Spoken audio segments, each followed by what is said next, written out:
think exposing yourself to as much English as possible in clubs, movies, friends, all those things can help. But if you're particularly interested in a sport, go participate in an intramural group. If you're living in a dormitory, get to know your neighbors. Just bit by bit, in safe steps, branch out a little bit to get to know other people. Relationships take time, but don't just base your relationships on your first language and culture. Base relationships on shared interests, and the English and the international experience, I think, will grow from there. The first thing I came here, I found some people, some Chinese students who came here earlier than me because I know they have much experience on adapting and fitting life here, and many problems I would face they have already faced. As a student, definitely one advice I would say is the beginning to take the minimum possible courses. For sure, for sure. So graduate level, 2 courses, not three.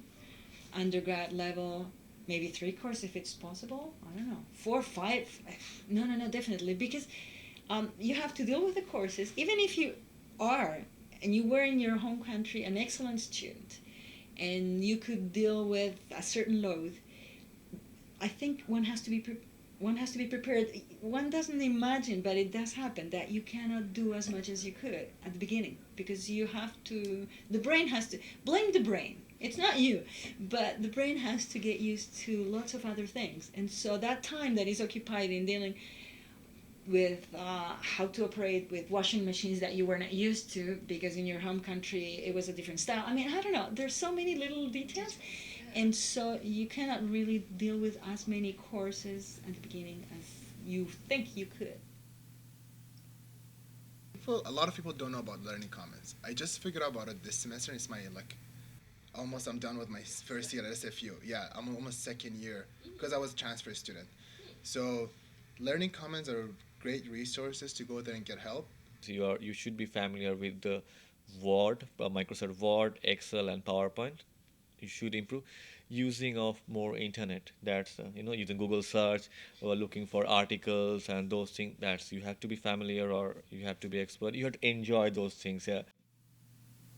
One thing I remember from my beginning time as an international student was the thing with English. Okay. Because I knew English. I had been living in the States for a while. So I had some English. But yet, my native language is Spanish, okay? And so, coming from speaking Spanish all the time to coming to speaking English all the time, I noticed that after a while, especially at the beginning, I was getting tired. And so I would go to talks or to classes, and profs would be talking, and after a while, I would lose concentration. Yeah. Usually, back in Uruguay, I was an excellent note taker, right? And people would borrow notes from me. But then I come here, and English is not so familiar to me, and so after a while, I don't follow as well, and I cannot take as good notes as I used to.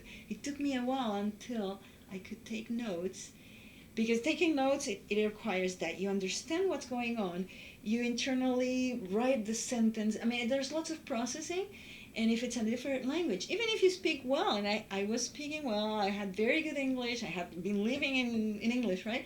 Yet, it was a difference. So at the beginning, it was not as good as I wanted it to be. And I think now I'm kind of forgiving me. It's part of the thing. So if an advice I would say, well, forgive yourself because it's part of the process. It's not your native language, so until you kind of function completely in that language, you may notice that you don't take as good notes, that you get more tired, that someone is talking and after a while it's like, it comes in here and goes down. It happened to me at the beginning. Yeah. Being in another language and in another culture is tough. It's hard work. It's tiring. It can be alienating. And we're all at university because we are intelligent. But when you're working in another language, it's easy to feel when you can't quite communicate. It can be really hard on your morale, and you don't sound as intelligent as you really are. it is not uncommon for a student to work really hard and eventually not get a good grade. But it is not really the point. It's the point whether or not you work hard and you get how much you get from a certain course, even though you don't do as good at it. It's still like you are the one who's ultimately benefited from it. It's not the grade or the transcript that you have ultimately. It's what you learned and what you can apply in future. I think the biggest challenge with me for me was that when I came here, the social life was really different than back home. Like the hangouts that people have here, what they do, and everything is different. So that was I had a cultural shock at the beginning for sure.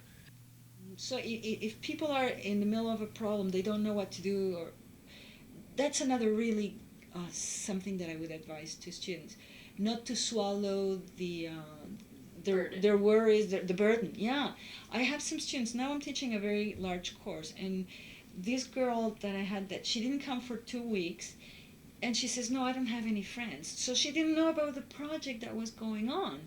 So she doesn't talk to anyone. She doesn't dare to talk to me. She disappears for 2 weeks. That's not you have to always have someone that you talk to. So if you don't dare to talk to the instructor, well, talk to advisors, or at least to talk to class, exactly, to peers. What I think about university life is not only about academic, it's also about the experience that you get when you meet people here, and when you have, for example, group projects. You work with different type of peoples, and for example, some people, you learn from them how to communicate, because in university is not only about studying and having social life, it's also about communicating with people. University gives people lots of academic knowledge, but I think that a skill that we take from university that carries through the rest of our lives is how we manage our time. The people and friends that we make at university, all of those relationships. University is about much more than the books. It is important, but there's a lot more to it. Everything is different. When you come from India to North America, everything is different. Another thing I should say, never compare. Then you will feel, oh, that is over there, why not here? So this is always you feel me depressed actually. Make friends, that's everything. Never compare. New city, new life, new country. So take it positively and you will be a king, yeah, in this country. Yeah, it's a beautiful country, yeah.